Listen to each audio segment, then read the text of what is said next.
سوال یہ ہے کہ فرشتے تو کالا ایک نہیں ہی بس رات پہ زمین پہ اترتے ہیں نا لیلۃ القدر والے دن، تو لیلۃ القدر تو ہر ملک میں ڈفرینٹ ہو جائے گی، جب رمضان کا آغاز ہی ڈفرینٹ ہے، چاند کا جو ہے وہ دیکھنا ہی ڈفرینٹ ہے ہر ملک میں اپنا، تو کیا یہ ایک نہیں ہونا چاہیے تھا پورے علم اسلام کے اندر؟ نہیں، فرشتوں کو یاد رکھیے گا ایک علاقے کا ایک چاند ہوتا ہے، پورے کرۂ ارض کا ایک چاند نہیں ہوتا، غور سے سمجھ لیں۔ جس جگہ پہ آپ کو چاند نظر ہی نہیں آ سکتا یا آیا نہیں، اور آ سکتا تھا مگر نہیں آیا فار ریزن، آپ کے اوپر جو اسلام نے علت بٹھائی ہے فرشتوں پہ بھی وہ آپ بٹھائی ہے، صرف آپ میرے اور آپ کے اوپر نہیں بٹھائی وہ علت، فرشتوں کو بھی پتا ہوتا ہے، وہی اسلام کے رول ان کے اوپر ہے کہ یہاں پہ چاند نہیں دیکھ سکے ہیں وہ، کیونکہ whatever the reason was، جو لیجیٹمیٹ ریزن ہے، تو ادھر یہ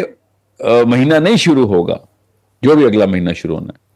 سو جب ان کو چاند نظر آئے گا اور ان کی پاس کیپیبلٹی ہوگی چاند دیکھنے کی، باقاعدہ جو بھی وجہ ہے اس کی،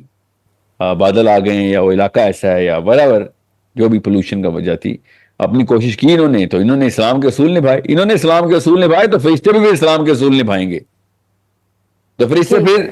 بالکل اسی طریقے سے واپس آئیں گے۔ اللہ تو نہیں پابند نہ کہ لیلۃ القدر اللہ نہیں مس کر سکتے، اللہ تعالیٰ 1000 راتیں لگاتار لیلۃ القدر کی کر دیں،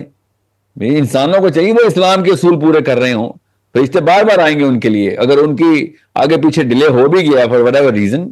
تو کوئی بات نہیں، اگلے دن آ جائیں گے فرشتے، جس دن ہم نے اسلام کے اصولوں کے اوپر اپنے کام پورے کیے، اگلی رات لیلۃ القدر کی رات ہی ہے، فکر ہی نہ کریں، اتنی بڑی چیز ہے اسلام۔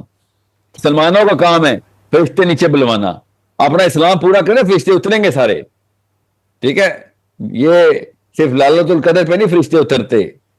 لیلۃ البدر پہ بھی فرشتے اترتے ہیں، صرف لیلۃ القدر پہ نہیں اترتے، یاد رکھیے گا، لیلۃ البدر پہ بھی وہی جبرائیل پوری کی پوری فوج کے ساتھ اترتے ہیں، سمجھا؟ یہ ہمیں بتاتے نہیں ہیں مولوی صاحب کہ لیلۃ القدر سے زیادہ لیلۃ البدر پہ فرشتے اترتے ہیں، ٹھیک ہے؟ اور وہ ہمارے ہاتھ میں ہوتی ہے، جب مرضی چاہیں ہم لیلۃ البدر کریٹ کر سکتے ہیں، مسلمان لیلۃ البدر نہیں کریٹ ہونے دے رہا، اور لیلۃ القدر کا ویٹ کر رہا ہے اور کہتا ہے چاند ان کی پشاور والوں کی لیلۃ القدر الگ ہے تو پنجاب والوں کی الگ ہے، ان کے تو اس ڈفرنس کے اوپر ہی نہیں بنتی ان لوگوں کی، ان کو کیا اسلام کے اوپر فرشتوں نے نازل ہونا، جو اصل میں مسئلہ تھا وہ لیلۃ البدر کا، یاد رکھیے گا، وہ شاباش ویٹ کر رہے ہیں، اوپر فرشتوں کی فوجیں ویٹ کر رہی ہیں کہ یہ اٹھو، کوئی تو اٹھے یہاں سے۔ بدر میں تو کفار کو بھی فرشتے نظر آ گئے تھے، ابو جہل اور ابو سفیان نے چیخیں لگائی تھیں کہ اوپر ہے فرشتوں کی پوری قطاریں اترنا شروع ہو گئی ہیں، پڑھیں تو صحیح،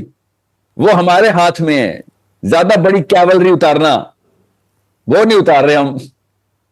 کیوں؟ کیونکہ ہمیں پتہ ہی نہیں اس چیز کی ویلیو کا، ہمیں بس کٹورا رکھ کے بیٹھے ہوئے ہیں کہ بس کچھ نہ کرنے سے جو ثواب ملتے ہیں وہ کریں، ایک رات میں سارا کا سارا کچھ مل جائے، یہ والی فلسفی ہے نا ہماری، ہمیں سکھائی ہے پچھلی نسلوں نے کہ سال میں بس ایک دن کام کروں گا باقی ساری عمر تر جاؤں گا، یہ کوئی فلسفہ ہے؟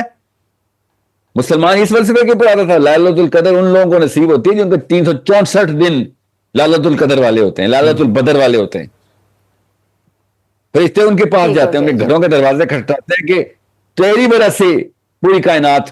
کے فرشتے جو ہے نا لائن میں کھڑے ہوئے ہیں، 7 دن نماز کے لیے کھڑے ہو گئے تھے،